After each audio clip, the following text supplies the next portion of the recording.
Talatu had dared to question him, not with anger, but with quiet disappointment. Why do you do this, Danjuma? Grabbing her arms with a grip that sent shivers down her spine. You think you can leave me and disgrace me before the whole village? A painful but necessary reminder that silence has claimed so many lives.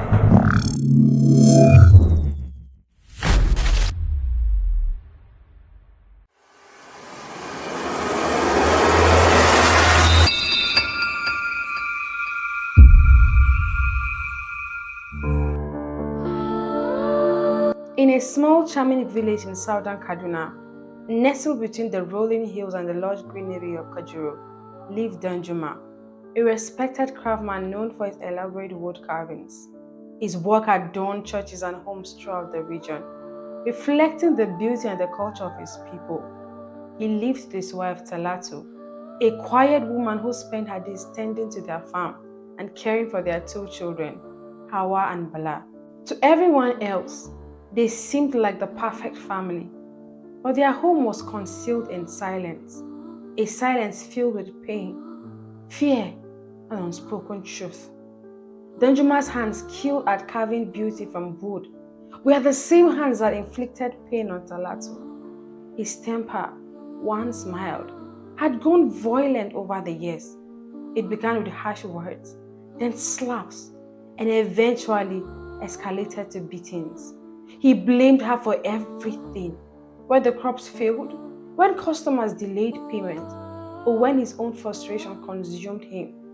Talatu stayed, not for love, but out of obligation. Divorce was unthinkable in a harmonious community where a woman's value was tied to a family. Her children bore witness to the violence, their innocence eroding with every blow. Hawa often tried to shield her mother, while Bala hid in corners, clutching his wooden toy carved by his father, a painful reminder of the man he feared. One fateful evening, after a particularly brutal beating, Talatu lay on the dirt floor of their home, her eyes swollen, her ribs aching with breath. Danjuma had returned home late again, reeking of another woman's perfume, his tunic stained with traces of his infidelity. Talatu had dared to question him, not with anger, but with quiet disappointment. Why do you do this, Danjuma? Why shame me before the whole village? His response had been swift and quelled, a backhanded slap that sent her crashing against the wooden stool. He hovered over her, his voice laced with mockery. A woman should know her place, he sneered. You think I owe you loyalty? You are lucky I even allowed you to stay.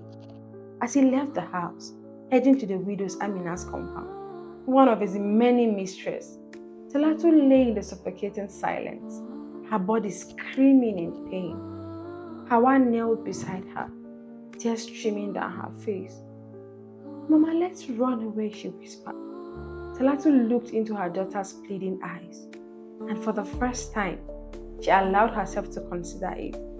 The thought terrified her, but the sight of her children cowering in fear gave her a resolve she hadn't felt in years. That night, as Danjuma spent the night in another woman's arm, Talatu packed a small bag with whatever she could find.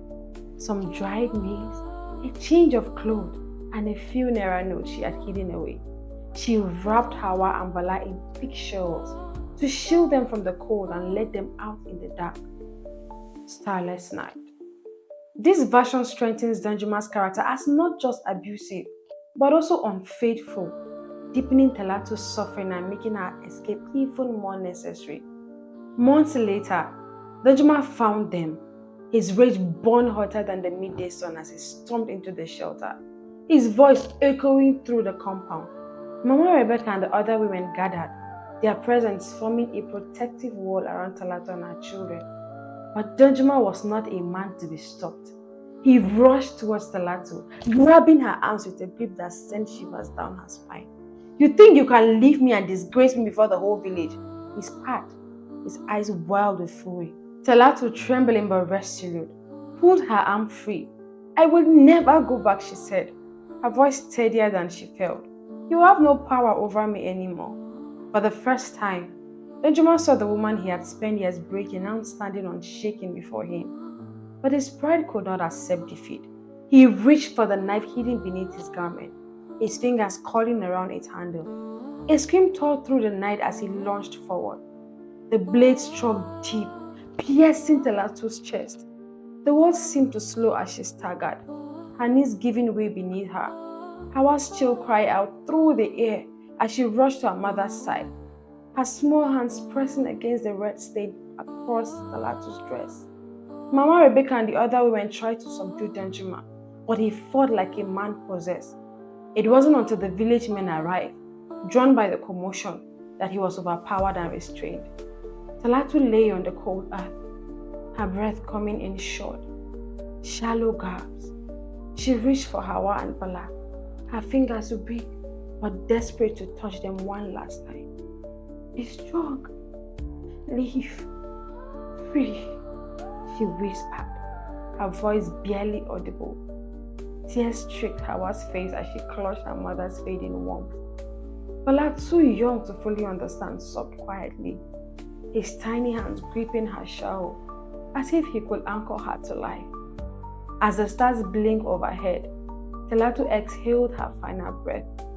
The silence that followed her was heavier than any before. A silence thick with grief, loss, and the echoes of a woman who had fought for freedom, but found it only in death. In the days that followed, the village was forced to confront the brutality that always lurked in its shadow.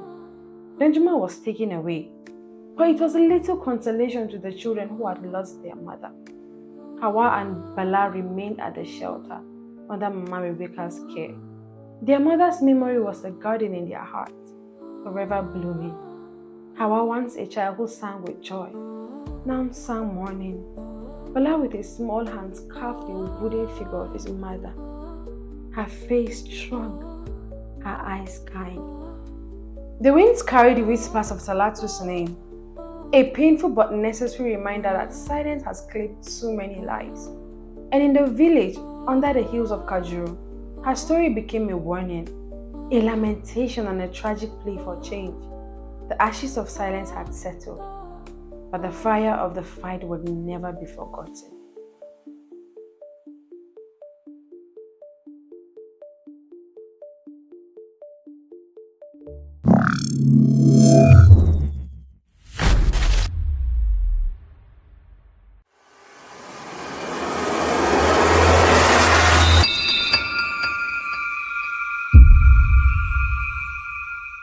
Watch out for the next episode of Chains Unspoken on Palantra TV.